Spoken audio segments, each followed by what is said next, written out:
ತಲೆಗೆ ಮದ್ದಾಕಿದ್ದಾರೆ ಅಥವಾ ಊಟದಲ್ಲಿ ಮದ್ದಾಕಿದ್ದಾರೆ ಅಥವಾ ಹೊಟ್ಟೆಗೆ ಮದ್ದಾಕಿದ್ದಾರೆ ಅನ್ನುವಂಥ ಸಂದೇಹವಿರುತ್ತೋ ಅಂಥವರಿಗೆ ನಮ್ಮ ದೇವಸ್ಥಾನದಲ್ಲಿ ಗಿಡಮೂಲಿಕೆಗಳಿಂದ ಮಾಡಿರುವಂತಹ ಒಂದು ಅಮೃತ ಸಂಜೀವಿನಿ ಅನ್ನುವಂತಹ ಒಂದು ಗುಳಿಗೆಯನ್ನು ಕೊಡ್ತೇವೆ. ಕೈಮದ್ದಾಗಬೇಕಂದ್ರೆ ನಾನಾ ಕಾರಣಗಳಿರುತ್ತೆ.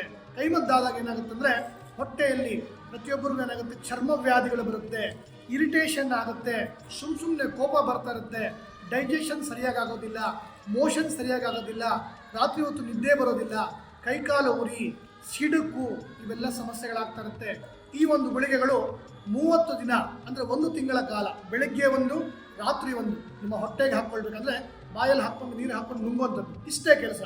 ಯಾವುದೇ ರೀತಿಯಾದಂಥ ಸೈಡ್ ಎಫೆಕ್ಟ್ ಇಲ್ಲ, ವಾಮಿಟ್ ಆಗೋದಿಲ್ಲ, ಲೂಸ್ ಮೋಷನ್ ಆಗೋದಿಲ್ಲ, ಪಥ್ಯ ಇಲ್ಲ.